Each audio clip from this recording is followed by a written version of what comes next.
This is the Cats and Pudding Podcast. A melting pot of pudding. And now, here's Jen. Good afternoon, everybody, and welcome to my new episode of Cats and Pudding. And today, I have a special guest, Nick, and I'm going to say his name wrong, Scott Mitzari. Wait, how do I say it? Salimbani. We got to say it the right way. Salimbani. Beautiful, beautiful. And Nick is the #1 Guido. So I want to know why, Nick, out of all the Guidos that I have come to know in my life, because where I live is ground zero for Guidos and everything else. Are you from Ozone Park? I'm from Howard Beach. Oh, Howard Beach. So there you go. That's ground zero. Mm-hmm. I don't hear about 100%. Jersey Shore, this, that. That's the ground zero. I got a lot of fans in Brooklyn. There you go. So, I want you to tell me why you feel that you're the #1 Guido. Well, first things first, I'm 100% Italian. Not like these fugazis you see all over the internet, these rap bastards who think they're Italian. I'm 100% Italian. Also, it's about looking good, dressing good, and feeling good. You know what I mean? The girls love me. I keep the track suits clean, and You do, and your sneakers are very white. I know a true Guido doesn't want a scuff mark on their sneaker. So I know if you got somebody stepped on your foot and it was messy, you would throw out your sneakers. You wouldn't even clean them, right? These are brand new. I wore these just to come here down to see you. See, he bought a new pair of sneakers fresh, for me. Just put them on. And the Adidas sweatsuit, that is like required to have that as a Guido, as Adidas. You're right, but you know what? 100% it's required, but it's also who's under it. You know what I mean? That's right. You could take the hat off, you could take the shades off, and I woke up like this. You know what I mean? It's just who I am at the end of the day. I woke up like this too. So here's my mob wife's aesthetic, but love it. I'm from Mob Wife Central too, so that's where we go. So what I think as an Italian American, who I am true Italian, 100%. I'm Sicilian Italian. Where are you from? What's your background? So my father's family's from Sicily. They're Okay, from what part? Palermo. It's a small town in Messina called Limina. Okay. A very small farming town. So they came from very humble beginnings. And my mother's Barese, so I got the best of both worlds. You got the best of both worlds. I got the best of both worlds. So cook you a good dinner and break your knuckles. Yeah, so I got the dark hair with the light eyes. yeah, exactly. So tell me how this all started. Did you start this whole your Instagram? Obviously, it's based around the Guido Italian American type of thing, which everybody loves because everyone wants to be Italian. I know everybody wants to be. Who doesn't want to be Italian? Everybody does, and I hate the people who want to be Italian who are not Italian.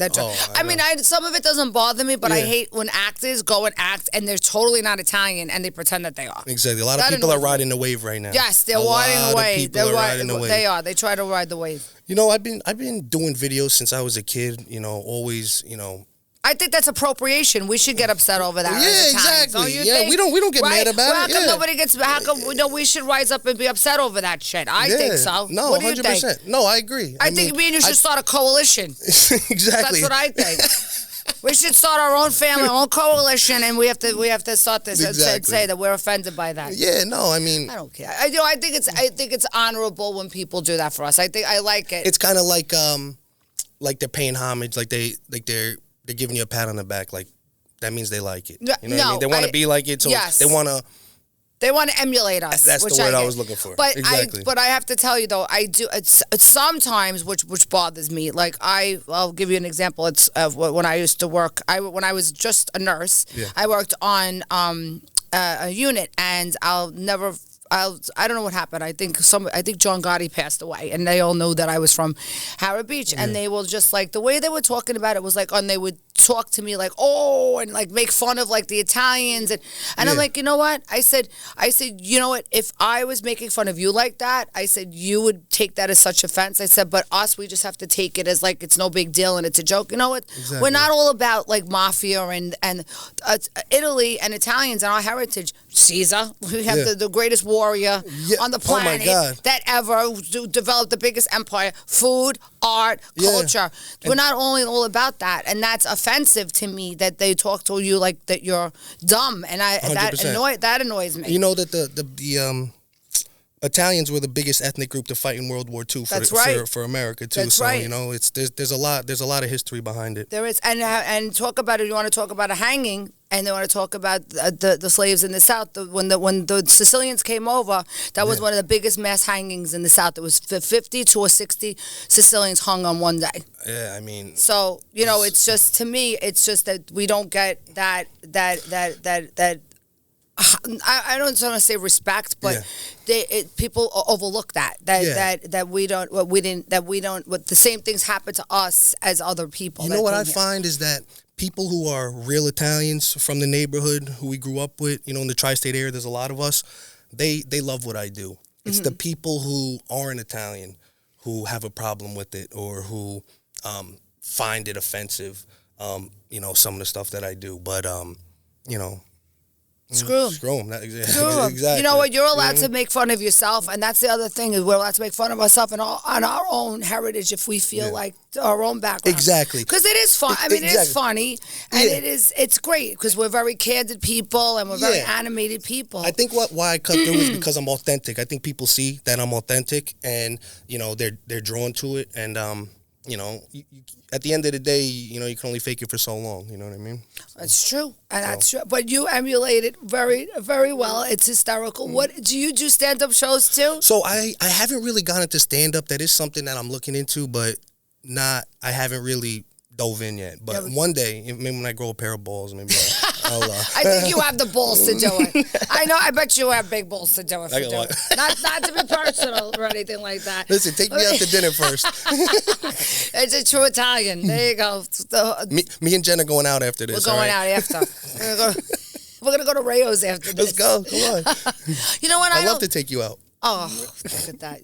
I would like to hook you up with my daughter. That's what I would love to do. Yes, listen, I have some beautiful daughters. I don't want to take you out. I want to send you to college because you're too young for me. All right. How old are you? 32. My daughter's 32. My oldest, but I have two daughters that younger ones that. Well, you don't look a day past 40, so. Oh my God! He's being so flattering. I love that. If I was your age, I would definitely date you. But not right now. No, I feel like I was dating one of my kids. All right. You know, come on. All right. You're not going to give me a chance? All right, I got you. Sweetie, no problem. I would love to, but like I said. I respect it. I respect it. To me, like, I'm not one of those. I can't date with somebody that much younger than me. Not because I don't find men your age attractive. Yes, you are. But it's just, for me, it's just because I have kids that age. Yeah. To me, that's creepy. I feel like a pedophile. I'm sorry. I do. I don't know what it is. It's just like, you know, that's just the way I feel. I couldn't do that. I'm not saying that it's bad for other women or whatever, or men to do that. But I think it's creepy when somebody dates somebody that young. I don't know why. I just do. That's just the way I feel. For some people, it's fine, but not for me. Yeah. But I'm not insulting you. I would definitely. Of course. If you were 50, I would date you in 1 second. Oh, no. I don't take it as an insult at all. I got to try. Of course. Hey, I give you an A for effort, for sure. So are you, I guess you're not dating anybody right now. No, I'm single at the moment. You're single? Yeah. Were you ever in a long relationship?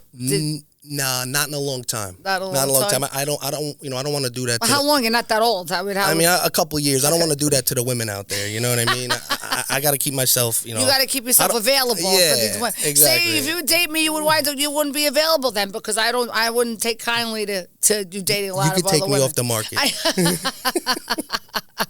Are you looking for love though, or not? You're not at this point. You know, the older I get, I do realize that I do want kids and a family one day, but I don't think it's in my near future. But I do want that. I do. I think everybody wants that at the end of the day. You know. I think our culture too. We like the big Italian families. That's what it's all about. We like at the end of the day, that's what it's all about. And I know you're close to your family because you brought your dad with you today. I got my bodyguard here. Awesome. I love him. Yeah, great guy. I got my bodyguard here with me, so we're gonna have him on the show with you next. When you come on, you don't want to hear what he says. No, I would love to hear what he has to say. I would love to totally hear what he has to say. Wraps. No, we don't want to get him out of here. So tell me how this all started. Like how started. So one of my buddies sent me a video of some guy in L.A. calling a bagel a bagel. Oh God. So he said, bro, you got to react to this video. He said, I don't know what's going on with this guy. You got to react to it. So I just opened the phone, one take, reacted to it, and it went viral. Wow. So then from there, we just kept going with the bagel stuff, the the respect stuff, things like that. My tagline's respect the schmear. I don't know if you ever. So basically, it means respect the amount of cream cheese you put on your bagel. You know, at the end of the day, it's all about respect. You know, nowadays nobody got any respect for anybody. You know what I mean? That's true. You got to respect yourself first, so you can respect the schmear and then respect everybody else around. Well, you know, in California, they don't have good water like they do in New York, so they have shitty bagels Exactly. anyway. It's So all they about- can't even respect. How can you respect those bagels anyway? They suck. And the guy said the best bagels are in L.A. in the video too. So that was I had to get on there. They're like this thin. They look like it looked like a piece of bread. Yeah. So. They're not even That's bread. not a bagel. When you break it, it just falls apart. Like in my Blue Heaven, I broke apart. It was a popover. Remember? Yeah, no, it was one of my favorite ridiculous. movies in the world. It was ridiculous. It's funny because it's like when I hear people say that too, and they love my accent. Whenever I meet somebody from another state, they love to hear me talk. And our accent is like a dying accent because 100%. everything is so gentrified now. Yes. Like even my kids, like my older daughter talks like me, but my middle one and my younger one, they start to talk more proper, and it's because it's gentrification of like the kids, and they're speaking more. I mean, not saying that we don't speak proper, but we have that accent. We don't talk about. We don't say our R's. Yeah, that's what it is. I didn't even realize I really had an accent until, like you said, I went to school in Boston for a little bit, and people every time I opened my mouth, heads were turning. They love it. So they love that's when I really realized. They love it. They want. Somebody was telling me like they wanted me to say water and dog, water, dog, chocolate. They're like they say chocolate. I'm like chocolate. They were like, I like saying chocolate like that. I remember when they first invented chocolate. But you know what's funny? When it depends on who. My Brooklyn, it comes out more with the certain people I'm around. So when I'm at work, it's like I try to talk a little bit more proper, but it's like I can't help it. This is just the way I speak. That's how my mother is too. Like if she's talking to like somebody who's Spanish, then she'll get a little sound a little Spanish. If she's talking to somebody else, she'll change her accent up a little bit. Does your mother speak Italian? Yes, she speaks Italian. Yeah. And how many brothers and sisters do you have? I have one sister. You must be very overprotective over her. Yes, Are you that type of brother that the guys don't want to come to the house? That like, I don't know if you still live home. I'm just assuming. No. You might. My it's sister, okay. my sister's the best. She's everything that's good in the world. She's a great kid. I'm not gonna let none of these rats near her. And we're those rap bastards. My brother told me. My brother. One guy made the mistake of beeping in front of my house instead of ringing the doorbell. He grabbed him out of the window and pulled him up on my stoop and smashed his head against the door and said, "Ring the fucking bell." That's what I'm talking about. There's no respect. The kid's pulling up to take your daughter out on a date. At least come in the house, say hello. You know, introduce yourself and then go enjoy yourself. I don't like that. And it's funny because they're more petrified of me than my ex-husband. It's funny the guys that come to the house for when they used to come to the house for my kids or they come in. Now they have the older one is getting married. The other one is sort of dating somebody. The younger one is I don't know what she's doing. I'm trying to keep old school alive. You know what I mean? Because all this PC culture, you can't say anything. No. You can't joke about this. You can't joke about that. You can't say this. You know what? I don't care about that. I'm going to say what I want. I don't care. I say how I feel. No, it's not. And you know what? If you have no sense of humor, you can't laugh at people. Everybody gets so offended over everything. You know what people say? Like, I'm sorry. Go ahead. No, you go. You know what people say? Like in California, they act like they like you, and then when you leave, they talk shit about you. Yep. Here, we'll tell you to your face. That's right. That we don't like you. You know what I mean? That's right. And then maybe we could work it out. We'll talk. You know what I mean? But we're not. So. But that's real. That's normal. Yeah. I don't like fake. But that's why people in California. They don't have like neighborhoods. Everybody's transient there. You know, they know somebody. Maybe they've lived there for like 5 years. Exactly. Well, what kind of relationship are we gonna have with somebody after like 2 years? Like that's like, oh, she's my best friend. How do you know she's your best friend after 2 years? You don't really know the person. Yeah. You know, you grew up with. I'm sure you're friends with the same people that you grew up with for a long time, right? Yeah. Exactly. And you can't change who you grew up with, no matter where you go. Where did you grow up? So I was born in the Bronx. My whole family's from the Bronx, and then I grew up in Rockland County. Okay. So because it's everybody from the Bronx moves there. Exactly. It's like everybody from Queens moves to Long Island. Everybody from Brooklyn moves to Staten Island. Exactly. Everybody in my town is from Brooklyn, the Bronx. You know, it's weird. It's where what everyone part must of have Rockland a family. County? You know West Nyack? Nyack area? Oh, my God. Right my grandmother lived over the Tapestry Bridge, the buildings right by the water there. Yup. I passed those every day. She moved there in the 70s. Right on the water there when you cross the bridge. Oh, that was a culture shock then because there was no Italians there then. Now there's a lot then. It's the best because You know, you could go into the city and you're home for dinner. No, it's close. And you're home for dinner, you know? Yeah, I was just spend summers there. I love that. Yeah. It's a beautiful town. It's beautiful. My mother spent summers there, and she, you know, at Rockland Lake, and she said, you know, I wanna move here one day. So she tells me. It's beautiful. Oh, then she got her, and it's still close to the city. You could pop in and out whenever you want. Do what you got to do. You know, that's how to do it. I don't like what they did to the bridge, though. The bridge, I don't like the way they built the new bridge. It looks weird. Yeah, it looks strange. I used to stare at it every day when I was at her house. I like the old name. I like the old name better. Yes, the Tappan Zee. Yeah, yes, we still call it that. Yeah, people are like, what the hell are you talking about? I said, no, it's the Tappan Zee Bridge. That's the name of it. Yes. Yeah. That's so funny. See, I knew when I first connected with you. I said I knew that there was some things that we're familiar with. That's so funny that you grew up, that you lived there. Yeah, that's why I wanted to come on your podcast. Like, you're popping my podcast cherry right now. And I love it. You broke your cherry. Henry, you broke your cherry. So, you know, and Sid Rosenberg verified you. Sid. He said you're good. He said you're good people. He's my tribute. Yeah, I'm his tribute. So that's how you got the exclusive interview.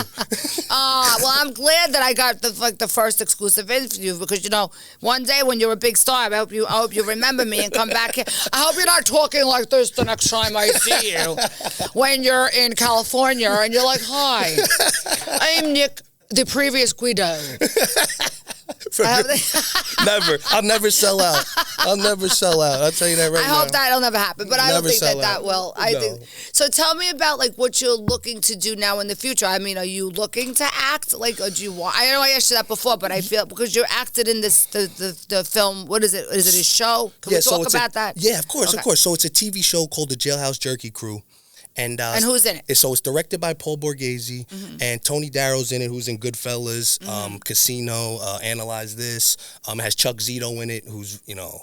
He was originally Sylvester Stallone's bodyguard. You know that? Yeah, he was. I know he's Pamela Anderson's bodyguard. Yep. He's been in a lot of movies. He's a big name around here. Yeah. As you know, everyone knows Chuck. So we got Tony, Chuck in it, Paul, Peter Gaudio's in Gravesend.